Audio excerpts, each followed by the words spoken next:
사무엘상서 29장 6절에서부터 11절까지입니다. 블레셋과 전쟁을 앞두고 사울은 무당을 찾아갑니다.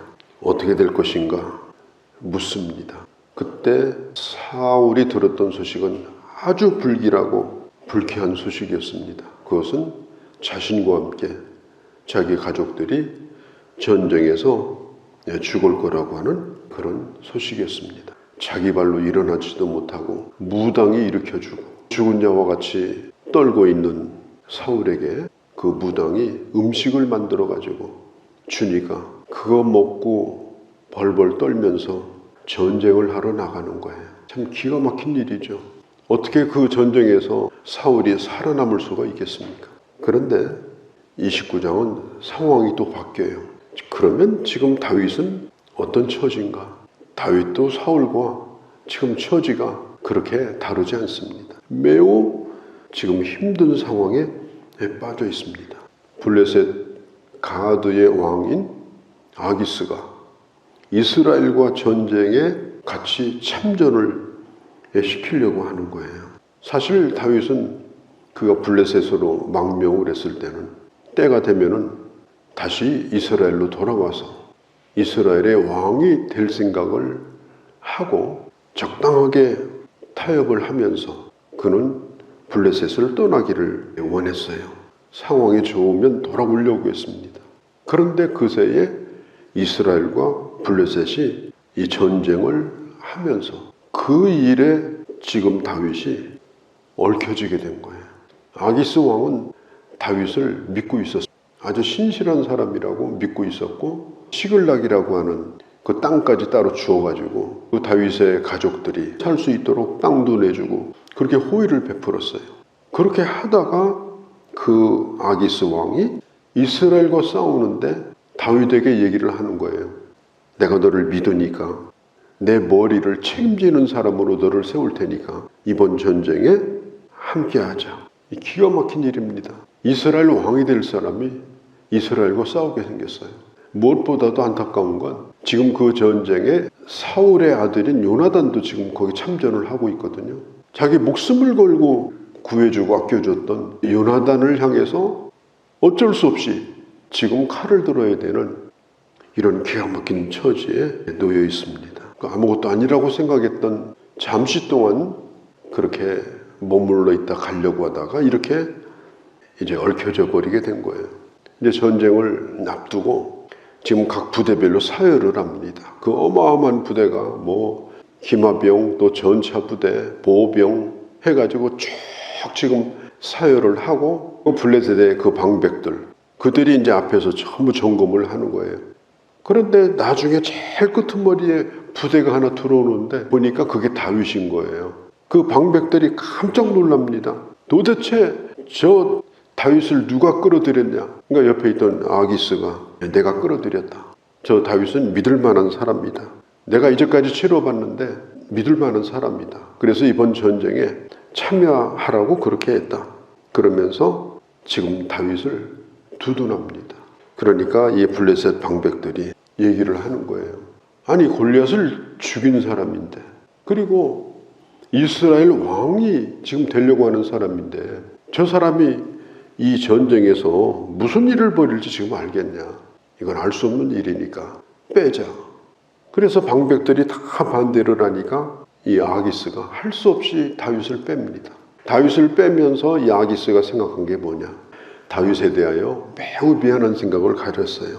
부득불 갖지 못한 것에 대하여 그리고 오히려 아기스가 다윗에게 양해를 구합니다. 이번 전쟁에 함께 하려고 했는데 이번에 공을 세우게 좀 하려고 했는데 이게 뜻대로 안 됐다. 참 미안하다. 이렇게 오히려 다윗에게 이 사과를 하고 있는 거예요.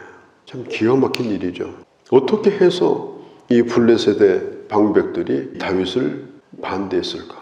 어떻게 해서 이 아기스가 또 다윗을 믿었을까? 성경에는 29장에도 다윗이 하나님을 불렀다는 얘기가 없어요.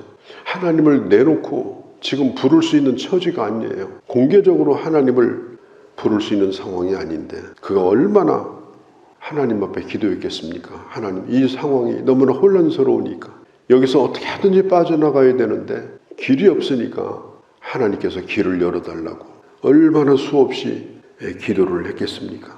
우리가 살다 보면 이렇게 난감한 처지를 당하게 되고 소리 없이 하나님의 도움을 구할 수밖에 없는 그런 일들을 우리도 겪을 때가 있습니다. 하나님, 피할 길을 열어달라고, 요나단과 싸우지 않게 해달라고. 이 상황을 어떻게 하면 좋겠는지 자기에게는 그런 길이 없어요. 결정권도 없고.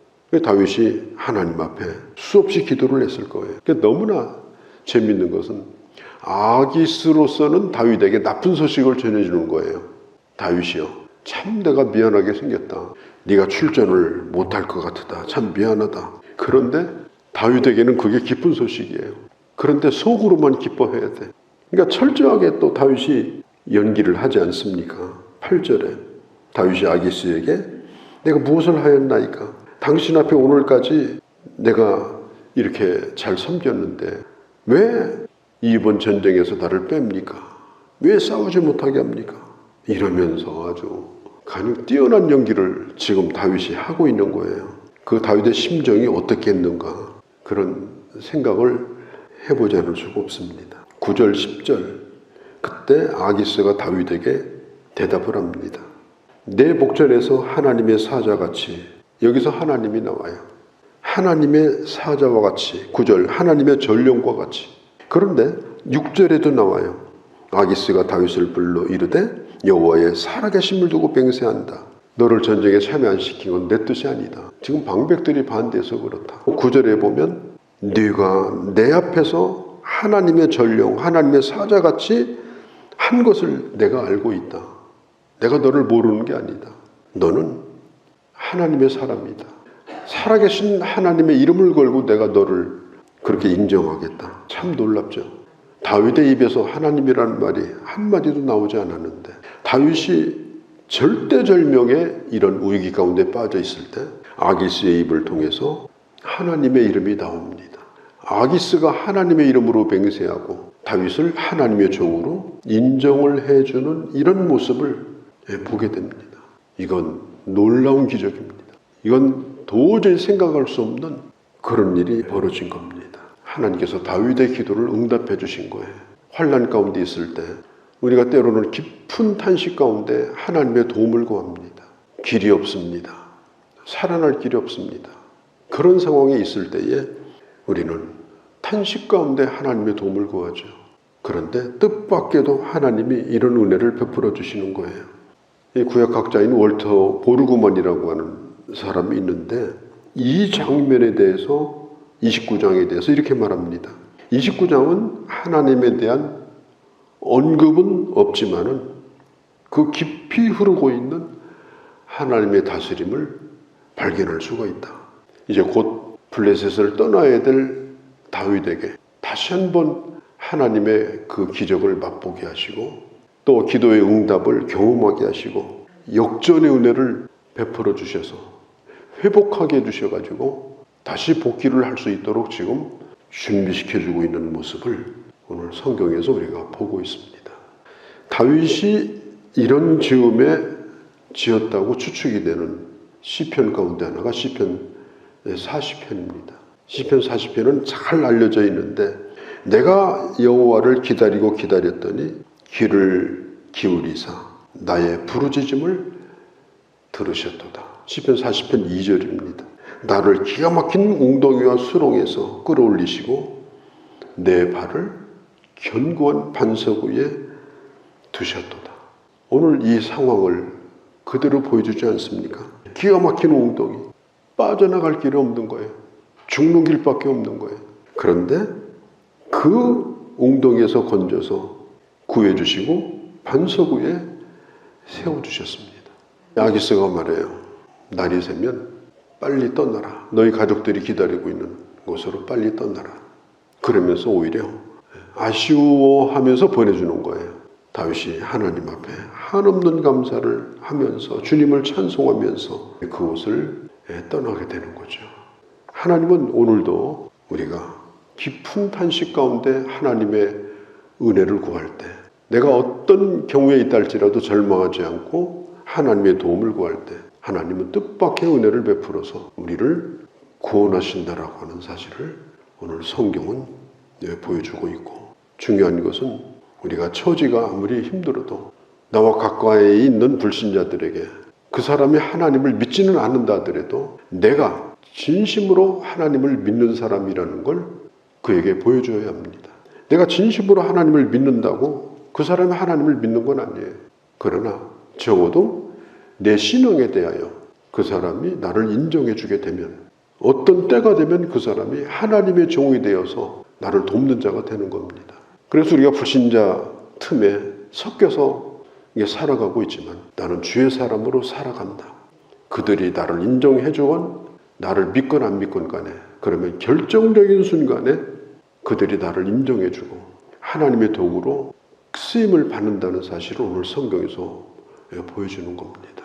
하나님의 사람으로 오늘도 살아가는 그런 귀한 날이 되어주시기를 바랍니다. 거룩하신 우리 아버지, 오늘 이 다윗이 참으로 기가 막힌 웅덩이와 수렁에 빠져 있습니다. 여호와를 기다리고 기다렸더니 귀를 기울이셔서 그 부르짖음을 들으시고 반석 위에 다시 다윗을 세우시고 사랑하는 가족들 품으로 다시 돌아갈 수 있는 은혜를 베풀어 주셨나이다. 아버지, 우리가 세상을 살면서 그들이 하나님을 인정하든 않든 내가 하나님을 참으로 믿고 있다는 사실만은 의심받지 않는 그런 하나님의 사람으로 아버지, 저희들 살아가게 하시고 힘든 가운데도 하나님의 특별한 은총을 경험하면서 살아갈 수 있는 저희가 되게 하여 주옵소서. 오늘도 주께 의탁합니다. 우리 주 예수님의 이름으로 기도하옵나이다. 아멘.